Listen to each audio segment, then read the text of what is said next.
स्वागत करते हैं आपका हमारे चैनल के अंदर। वीडियो में आगे बढ़ने से पहले नए दोस्तों से कहूँगा कि चैनल को सब्सक्राइब करके लाइक और ज़्यादा से ज़्यादा शेयर कर दीजिएगा। जैसा कि आप जानती हैं कि लोकसभा के इलेक्शन अब बहुत ज़्यादा करीब है और भारतीय जनता पार्टी और कांग्रेस चाहेंगी कि किसी भी तरह से सत्ता में आ जाए। दूसरी तरफ अगर हम बात करेंगे भारतीय जनता पार्टी की और कांग्रेस पार्टी की, तो यहाँ पर एक दूसरे के लिए वो निशाना बनते हुए नज़र आ रहे हैं। लेकिन सबसे इम्पोर्टेंट बात यह है कि भारतीय जनता पार्टी कहीं ना कहीं जो है तो अपना टारगेट फिक्स करते हुए नज़र आ रही है और जो है तो किसी न किसी तरीके से जो है तो यहाँ पर चीफ जस्टिस ऑफ इंडिया को जो है तो सिलेक्शन ऑफ इलेक्शन कमीशन के चेयरमैन को दूर रख करने के लिए यहाँ पर वो कोशिश कर रही है। इसी ज़िम्मन में जो तो लोकसभा के अंदर कल जो तो एक बिल पास किया गया है, एक बिल पेश किया गया और उसको पास भी कर दिया गया है। Lok Sabha passes chief election commission bill, जिसके अंदर जो है तो मैं आपको बता दूँ कुछ चीज़ें ऐसी रहेंगी जिसको लेकर काफ़ी चर्चा हो रही है और पूरे हिंदुस्तान के अंदर जैसा कि आप जानते हैं कि इलेक्शन कमीशन किस तरह से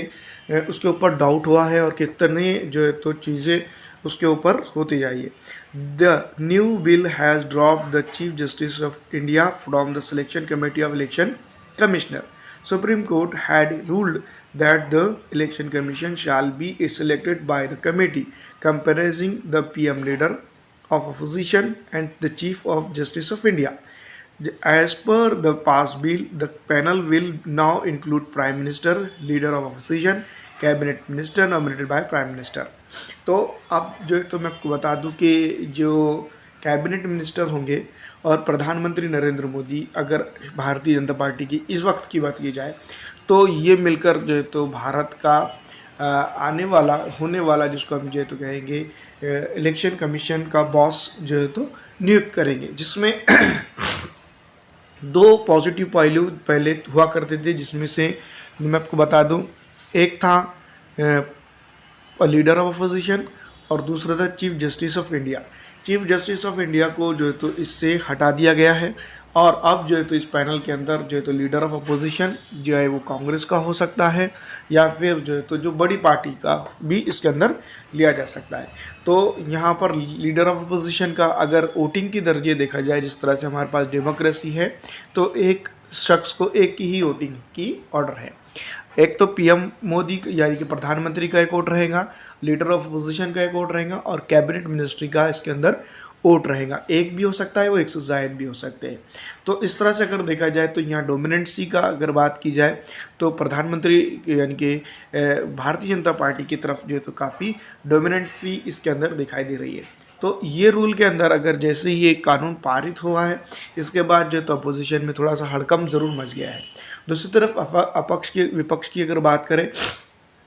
तो विपक्ष पूरी तरह से जो है तो ये सोच रहा है क्या इलेक्शन कमीशन के पास जाकर ईवीएम बैन कराएं या फिर जो है तो एक फेयर एंड फायर, जिसको हम कह सकते हैं कि पूरी तरह से आज़ादाना ख्याल से और सही मायनों में इलेक्शन अगर हमारी डेमोक्रेसी में ज़िंदा रहे तो वो कराया जाए। तो यहाँ पर जो है तो कांग्रेस हो या फिर जो है तो तमाम तर विपक्षी दल हो, ख़ास करके उनको यही लगेगा कि किसी ना किसी तरीके से उनका आदमी या फिर ऐसा आदमी जो तो इलेक्शन कमीशन में हो या फिर इलेक्शन की बॉडी जो निर्वाचित जो बॉडी रहेंगी उसके अंदर हो, जो सिर्फ़ और सिर्फ जो है तो उन लोगों की हित की बात करें जो गरीब, दुर्बल, पिछड़ा, अति पिछड़ा, आरक्षित और ऐसे लोग हैं जिनके ऊपर अत्याचार हो रहा है मौजूदा गवर्नमेंट के द्वारा या फिर इससे पहले कई जितनी भी गवर्नमेंट आई है उनके द्वारा। तो यहाँ पर अगर देखा जाए तो कहीं ना कहीं ये चीज़ें होनी ज़रूरी थी, लेकिन इस तरह से कुछ होता हुआ तो फ़िलहाल नज़र नहीं आ रहा है। और इलेक्शन कमीशन के अंदर जिस तरह से नया टॉपिक छिड़ चुका है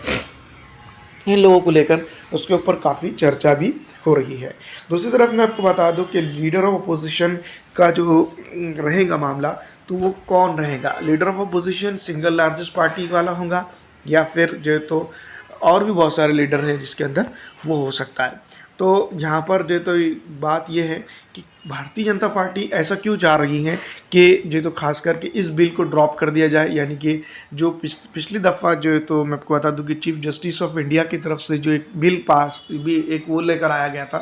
कि जो है तो प्रस्ताव लाया गया था कि जो है तो इसके अंदर जो तो कैबिनेट मिनिस्टर ना की जगह जो है तो चीफ जस्टिस ऑफ इंडिया रहने वाले थे। तो यहाँ पर अब उनको हटा दिया गया है। और जो है तो आप समझ सकते हैं कि सरकार की जो तरफदारी करने वाले लोगों को इसके अंदर लिया गया है। और पीछे कुछ दिनों पहले जो तो ये सवाल भी उठ रहा था कि हो सकता है कि भारतीय जनता पार्टी और भारतीय गवर्नमेंट जो है तो संदीप पात्रा को जो है तो इलेक्शन कमीशन का चीफ घोषित कर सकती है। तो ये बात साफ जाहिर होती है, अगर ऐसे लोग अगर चीफ इलेक्शन के बनेंगे, यानी इलेक्शन कमीशन के ऐसे लोग अगर चीफ बन जाए, इलेक्शन कमीशन के ऐसे लोग जो अगर चीफ बन जाते हैं, तो क्या कुछ जो है तो इंडियन डेमोक्रेसी पर इसका असर हो सकता है,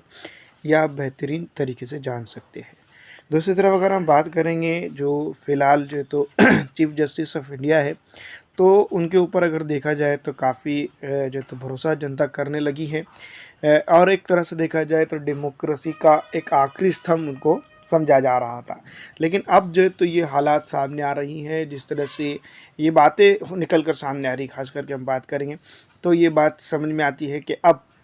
भारतीय जनता पार्टी ने, या फिर यूँ भी कहा जाए कि मौजूदा गवर्नमेंट ने, इनका भी पूरी तरह से जो तो तोड़ निकाल ही लिया है। तो इस तरह से अगर आने वाले दिनों के अंदर होता है, या फिर पूरी तरह से सियासी उथल-पुथल पूरी अलग तरह से हो जाती है, तो चीफ जस्टिस ऑफ इंडिया भी जो तो भारतीय डेमोक्रेसी को बचाने में नाकाम साबित हो सकते हैं। इस तरह की शंका जो तो कई लोग कर रहे हैं। अब दोस्तों इस बिल के पारित होने के बाद जो है तो अपोजिशन की क्या इसके ऊपर राय रही है, ये देखना इम्पोर्टेंट है। जैसे कि आप जानती है, अपोजिशन का मतलब इंडिया गठबंधन फिलहाल हो चुका है, जिसके अंदर अगर देखा जाए तो 30 के करीब करीब दल मौजूद है, जिसमें केसीआर है, चंद्रशेखर राव, जिसको हम कह सकते हैं नीतीश कुमार है, अरविंद केजरीवाल है, उद्धव ठाकरे है, और अखिलेश यादव और शरद पवार, ममता बनर्जी, ऐसे प्रमुख चेहरे हैं। लेकिन इनमें से सबसे ज़्यादा अगर अपोज जिस बिल का अगर किसी की तरफ से किया या होता हुआ नज़र आ रहा है, तो वो है अरविंद केजरीवाल की पार्टी, जिसको हम आम आदमी पार्टी कहते हैं। लोकसभा में जो तो ये बिल पारित होकर राज्यसभा में जब पेश हुआ, तो राज्यसभा के अंदर मैं आपको बता दूं